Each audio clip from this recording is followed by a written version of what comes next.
Hey, so one of your first thoughts clicking on this might be, how can I trust this guy?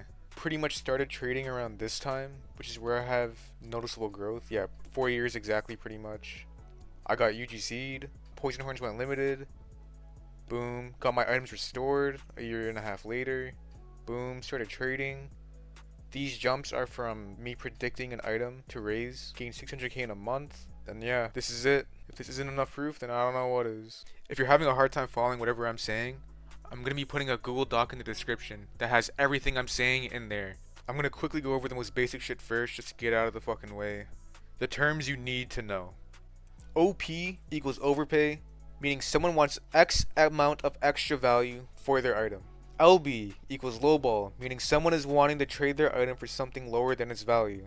RAP equals recent average price. RAP doesn't really matter most of the time if the item is 200k and over. The only time it really matters is when it's under 200k, only for the fact that value changers are using RAP based, which means if an item has its value close to RAP, it generally means it's doing good, so they'll just raise it without looking at proofs. DG is downgrade, which means you downgrade your item for 2 or more items. You're usually meant to gain from a downgrade. UpG equals upgrade, which means you turn 2 or more items into a singular item. Depending on the item, you might have to give a lot more or a lot less than what you think you might have to give. Proj equals projection, an item that's been artificially inflated. If it naturally sells for 3 to 4k and randomly sells for 30k, that's a projection. People stay away from projected items because the number that you see, it's not a real number. Fluke, an item that goes for exponentially more or less than what it usually goes for.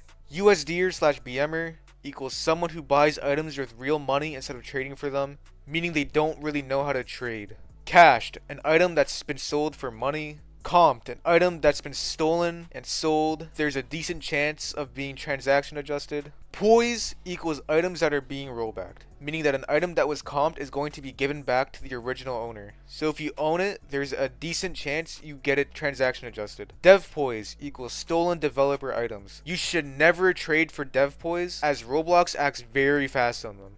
You're also much more likely to get termed instead of adjusted for trading for those kind of items. Dying equals items start to go for lower and lower overpays, eventually stagnating and sometimes dropping. Dead equals no one wants this item as it's performing horribly and is due for a drop. Circ equals circulation of an item. People will usually use this term when talking about rares or bigger items. Odor equals online data. BM equals black market. Plug equals someone who always has good items and will take very fair offers on them. LARP equals live action role playing. People will pretend to have items because they're bored or they're attempting to make the item look better or worse. Shark equals someone who lies about trades to make you think it's better than it is. Semi equals semi-rare item, has a lower circ than most items but not rare enough to be considered a rare. Bottomed equals an item that's reached its lowest point. It'll most likely perform better after it's bottomed. Peaked is an item that's reached its peak in terms of value. Will most likely slow down and get lower overpays as time goes on. Fail trade equals taking less than what you gave for an item. That's pretty much it. If I forgot anything, just put it in the comments. Alright, got through all that monkey blabble. Now we're on to the first learning curve. Types of demand. Before anything, I want to put in a disclaimer saying, all the items I name are not all the items available in the category. I named them to give an idea of what type of item belongs in said category. Firstly, you need to learn how to use and navigate Rollymons. Rollymons is a site in Discord used by traders to make trades. A way to see how an item is performing is to look at the mentions of the item's acronym. Now you need to take what people say with a grain of salt, because the items being mentioned have people that have no idea what they're talking about or are over-exaggerating its performance. As you go on, you'll learn whose words to not trust on items, but it goes the same way in the sense that you'll also be able to find reliable people that you can trust on what they say. If you went to the site and looked at an item, you'll notice that it has something called demand, and it'll be called amazing, or high, or normal, or low. The way Rollymons describes items by demand is very one-dimensional. They categorize a lot of items based on the amount of copies they have, which is just outright wrong, due to the fact that those low circulation and owner copies have high demand. I rank items in a somewhat different way, but it's also more realistic. The tiers I go by are odor BM demand, odor demand, normal demand, low demand, and then for rares, I have high demand rares, mid demand rares, and then low demand rares. The way I identify these kind of items and put them in these kind of categories is very simple. at least to me. So odor BM essentially means that those specific items that are in this category, they consistently get flukes and are generally always good regardless of how other items are doing during the year. The reason they get flukes is that the majority of Roblox's trading market is composed of e-daters and egoists who usually USD other items to get these types of items. So, an example of these kind of items: Void Star, Super Super Happy Face, the Particle Horn series, the King Queens of the Night series. Items that are highly sought out by the majority of their player base are most likely Odor BM demand. Odor demand. As its own tier, these items get flukes occasionally, but have a higher chance of dying. A few examples of them are White Sparkle Time, Red Void, Sparkle Time Fedora, Green and Yellow Glowing Eyes, Yum, CF, Valk, the Punk Face series, the Sound Hat series, the fucking Beast Mode series, and like the Antlers. Those are just some examples of like odor demand. Normal demand. The owners of normal demand are generally a good mix of normal traders and odors. Now, to be fair, some of the items in here do belong in the odor demand, but the way I categorize it is that the more traders that own an item, the lower demand it becomes. So some examples of normal demand are Clockwork Headphones, the Dark Horns of Honage, Ghost Eerie, the Bucket series, Pumpkin series, the Immortal Sword series that aren't rare, the Knights of the Abyss, the Mermaid Face series, fucking the small semi-rares like Optimus and fucking Bubbles, the Gazes. That's pretty much all I can think of off the top of my head. There is definitely more. Low demand. Low demand's pretty much just filled with dead items like the W's top hat and the Musica headphones, and it's mainly just comprised of rare items. So the way I rank the high demand, the mid demand, and low demand rares are by how requested and sought out they are. So for the high demand rares, it's obviously going to be the Sparkle Times, the Clockwork series, anything that's really flashy and looks good to the majority. For the mid demand rares are the rares that are sought out by traders specifically and that also kind of look decent at the same time. Like the Chrono series, the Immortal Sword series, even though it's died out. The Party Queen series, they're mid as fuck. The President series, the Tick series, etc, etc. And then for the low demand rares, there's the that haven't moved at all for the past 10 years. There's fucking shitty, they look ugly as fuck, and nobody wants them anymore. Like Geisha, SSK, the Crazy Crown series, Starstone series, the Gold Leica series. Essentially all the ugly and unmoving rares. So now we're at the styles of trading. The basis of trading is to upgrade and downgrade. It's a very linear concept, but there's a lot of different ways of performing it. Along with all these styles of trading, there is a downside to each way of it. The first style, fast trader slash plugger.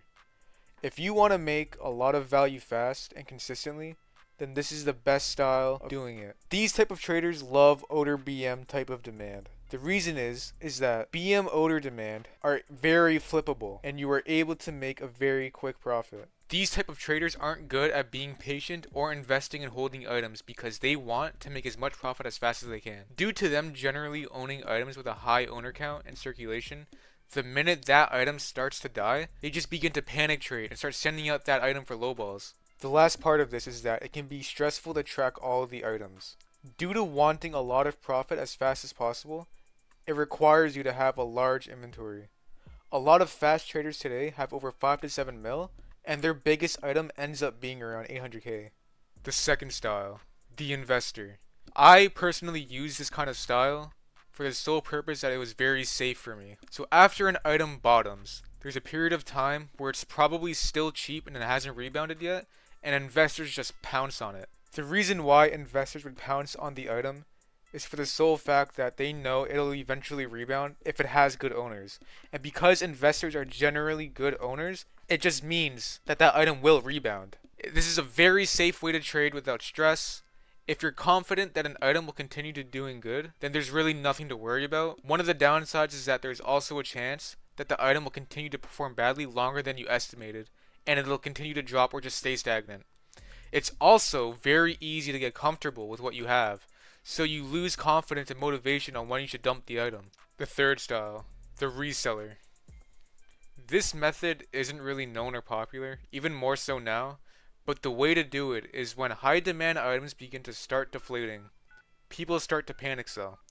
During this, people would buy the items with Robux for cheap, trade them off for equal or a small overpay in value or wrap items, then sell those items for Robux to make a profit. The downside of it was that it was a very time consuming thing due to the fact that you had to camp the deals page and you aren't even guaranteed to be the one that gets it if you see it first. The fourth style, the hoarder. I personally hate this style the most just because of how annoying the fucking people that do it are. This person targets a rare item with a decent circulation and hoards it till they kill off all of the circulation. Because this person has the majority of the circulation, anyone that wants to trade for that item has to agree to what that person is asking for. This in turn creates a domino effect among the other owners, and they end up just requesting more. Eventually, when it reaches the peak, the hoarder just dumps the copies, and the cycle repeats where the item just dies, and it gets hoarded again. The final style is the casual trader. This type of person is probably having the most fun on Roblox trading, due to the fact that they're only getting the items that they want and not because they care about value. Doing this style means you're going to be sacrificing value, but you get the items that you want. And if that's all you care about, then you're not losing anything really. Everything is pretty much raising unless you go for garbage ass wrap items.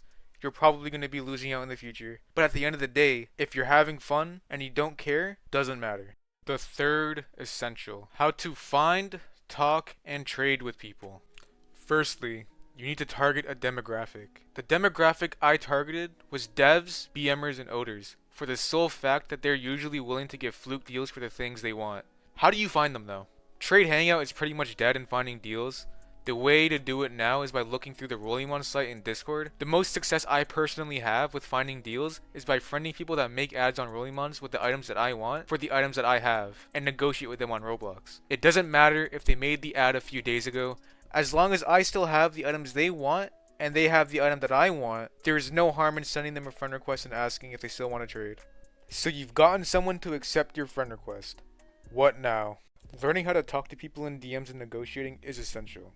The way I personally would talk to people is by getting straight to the point and ask what they're giving or asking for a ballpark and what they're wanting to do for that item. If you're the one who's downgrading, you're usually the one in control. When you're upgrading, you should have an offer ready for that person.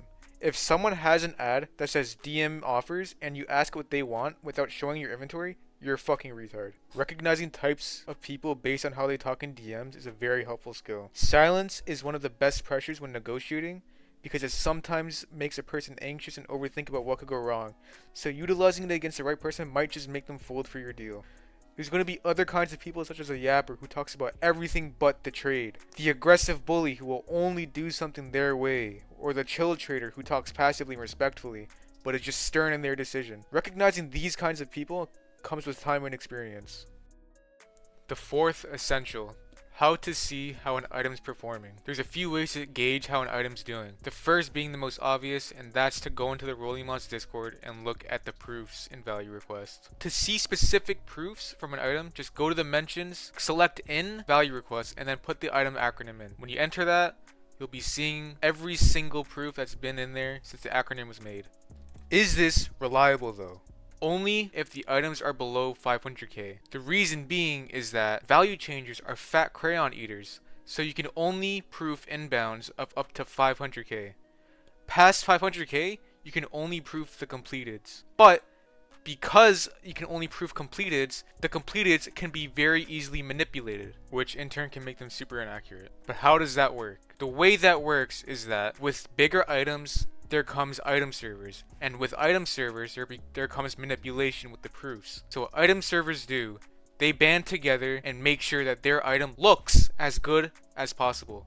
So they will purposefully make it so that if someone looks inside value request with its acronym, the item will look amazing due to the fact that they're taking old proofs or flukes out of context and putting them in value requests to make it seem like this item is godly. An example of this is Red Void. During the month of December last year, Arvy's proofs looked amazing, but it still dropped 200k. The reason being is that it had an infrequency of proofs for how often it would be traded. It had a very large circulation of cash copies, which in turn means that BMers will get impatient when they can't dump the item, and so they just lowball it. There are a few ways to read through item server manipulation, one of them being the way people talk about the item. Sometimes, people will purposely hate on an item just for the fact that they want it. But when there's a large group of people hating a bigger item in the mentions, it'll generally mean the item's performing badly. Another way is to look at the owners on the Rolling Ones website. Clicking all copies on an item allows you to see all of the recently traded / terminated copies. If an item has a large circulation like Red Void, but a scarce number of proofs, it usually means it's not doing well. Using Ghost as an example, its most recent proof is today, and its last proof was nearly 2 weeks ago. And they're all just from the same day pretty much. So the last proof between that time and this time is nearly 20 days, while its circ is looking like this. So it probably isn't a bad item, but it's definitely not as good as it looks. Another way is to look at an item's value chart. This really isn't the most reliable either, but looking to see where an item has peaked and bottomed can be beneficial because all items follow a cycle of life and death. The last and most reliable way are trade tracking servers. These allow you to have a broader scope on how items are performing to see completers that aren't proved. If you find a free one, hang on and take advantage of it because it definitely won't last. The fifth essential: how to identify cached and comped copies. For comp and poise, the way I go about looking at them is the victim's graph. Generally, if a person has been comped, they'll have their graph public, meaning you'll be able to see the dip in their graph. If they have a large dip and they private their inventory right after, there's a decent chance that they were compromised or their items are poisoned. For cached items, they generally have a bacon as a next owner, the one which is the person that bought it, and the next owner will probably be a trader or a buyer. Pretty easy to tell, and you're most likely safe if you trade for it, but if you're going to trade for it, make sure that the wrap is pretty close, because there still is a chance for you to get adjusted. What'll really catch Roblox's eye is when an item that has a very high wrap goes for an item that has a very low wrap. And if this item isn't a rare or a very hard item to get, that's gonna instantly set off some detectors. But if it's an item that's under like 100k, you're definitely fine. Roblox does not give a fuck about 60k and like 60k shit. Like anything under 100k, you're fine. The sixth essential: how much you need to start. In my opinion, I think you need at least 3 to 5k to start. Having that much allows you to buy 300 to 400 wrap items and mess around on Trade Hangout. You can make mistakes without worrying about losing too much and really find out if you like trading. The seventh essential: setting goals and comparing yourself. Something that's never really talked about is how when you first start, you start comparing yourself to richer people. Don't. Doing this results in a lack of confidence in being able to get to that level because of how unobtainable it may seem. Trading is hard, but the more value and items you get, the easier it really becomes. So as a starter, you need to set realistic stepping stones and goals for you to achieve. For me personally, my milestones were Vesp, Sparkle Time, RV, White Sparkle Time, Red Glowing Eyes. Those were my milestones to know that I was getting closer and closer to getting my dream item Messer. And when I achieved those items, it helped reinforce the idea that I can do it. I got Messer. I started from nothing and I made it all the way to Messer. You've made it this far and you're asking the final question: is trading worth it? I personally believe that the trading community is a step into seeing how disgusting and depraved some people in the world are. In all truth, it is riddled with pedophiles, losers, egoists, doxers, swatters, all of which share the same idea of greed. There's been plenty of cases where people end up scamming their friends for Roblox value. It really is an introduction in the world to see how greed, egoism, and status can completely change you.